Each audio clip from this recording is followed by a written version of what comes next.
Hey guys, welcome back to the Trusted Advisor. I'm Wayne Gill, your trusted advisor. Today I want to talk to you about resistance. Resistance. What is resistance? Well, it can be explained in a lot of different ways. I've first kind of heard it explained this way in a book called The War of Art by Steven Pressfield. And you can actually go look that up. War of Art. I know some of you have heard of The Art of War by Lao Tzu, the Chinese philosopher. But I'm not talking about the art of war. We're talking about the war of art. And what Steven Pressfield talks about in that book is this concept called resistance. You could call it whatever you want.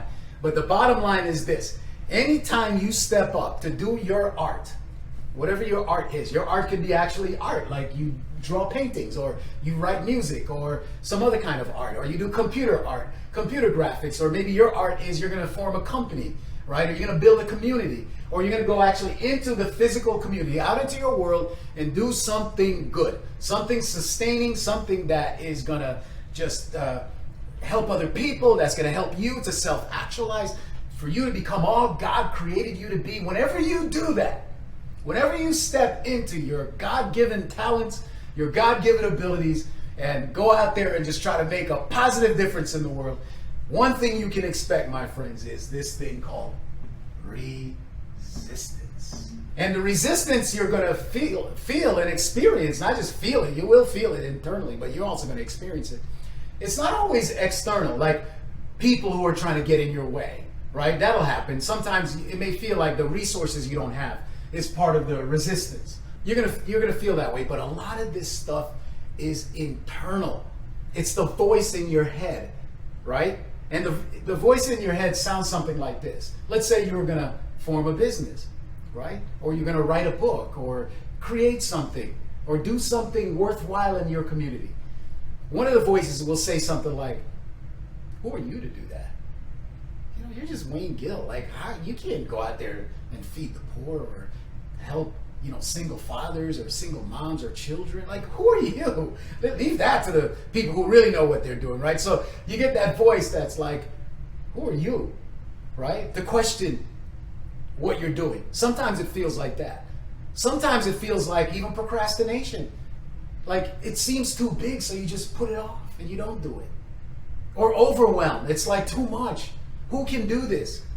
You can go on down the list of things, but resistance is going to come to take out a big bat and hit you across the head and stop you in your tracks from pursuing your art, your worthwhile thing, that God-given gift, or that talent, or that thing that you know that you need to do and only you can do. So, you're definitely are going to be resistant. So, the whole goal of resistance, here's resistance's goal, is to get you to do the big quit. That's what resistance wants you to do. The goal of resistance, it has one goal in mind: to get you to quit.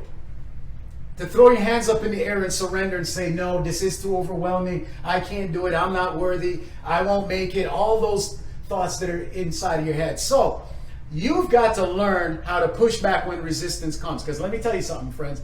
It'll come. In Christian circles, we call it the devil. We're like, oh, God, the devil is pushing back or fighting against me trying to do something good, fighting against me trying to become who God made me to be. But you've got to find a way to push back. So, how can you push back? Well, one of the first things you can do to push back against resistance is, one, build frameworks. Now, what do I mean by build frameworks? I mean, you've got to have some tools to be able to push back when you're in the valley or when you feel that resistance coming, right? Go back in my video trail here, right? And you're going to see a video that I shared on the Dunning-Kruger effect. And that talks about when you're starting out in something, you enter into a period called the Valley of Despair.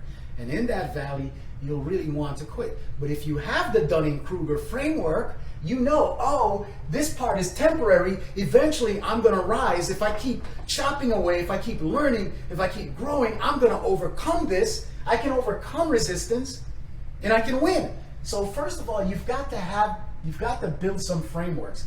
If it's time management, maybe you've heard of Stephen Covey. He came up with a great time management framework where you look at your important tasks, your unimportant tasks, you put them in the right boxes, and then you figure out how to get whatever is important to you done. But you've got to build some frameworks, right? For example, I've got a framework that I'm working with, my Trusted Advisor newsletter. So I have, and this says NL, that stands for newsletter. I have a newsletter. Now from my newsletter, it's driving content like this video. So it's here on YouTube, right? I put content on Twitter. I put content on Facebook, LinkedIn. It goes out in an email. I might do live teachings, etc. So this is a framework. So here's what happens. When resistance comes, my framework doesn't go away. So no matter what, whether I feel like it or not, my newsletter gets published. Whether I feel like it or not, the content goes out, like here on YouTube, so I can share it with you. It goes out in these other channels as well. And that's a framework. The framework helps me to defeat resistance, right? And then the second thing you've got to do is apply it consistently. It's okay to have knowledge. Knowledge is great. But knowledge by itself, all that does is just puff you up. You can know a thing and not do it. The way that you learn something is to actually apply it. And when you take knowledge and you apply it, applied knowledge becomes wisdom. Applied knowledge becomes wisdom. And when you have wisdom, you will know how to deal with resistance. And so, my friends, just know, whatever you're out there doing, you are going to get pushback. And the pushback is going to be internal most of the times. It's going to feel like imposter syndrome, like who am I? It's going to feel like overwhelm. It's going to feel like procrastination. But the way you defeat it is to build a framework, build a system, build something that you can follow. Step 1, step 2, step 3, then step 4. And then you apply it, right? Because knowledge by itself is just knowledge. You can know a lot of things if you never do it. Then you apply it. When you apply it, it becomes wisdom. And the third piece I'm going to leave you is consistently. You've got to apply it with consistency. It can't be today and then not tomorrow, right? It's what I said about my framework. It goes up, rain or shine.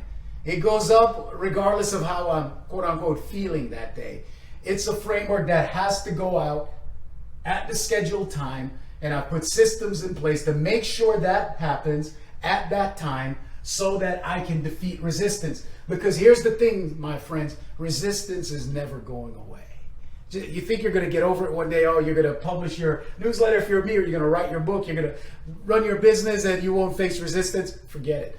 It'll never go away. At whatever level you ascend, you're just going to find a bigger level of resistance. And so you need a system to defeat that resistance at whatever level you find it. I hope you like this video. Please subscribe to my channel. Please share this video, like it, and comment. And I'll see you on the next Trusted Advisor video. God bless.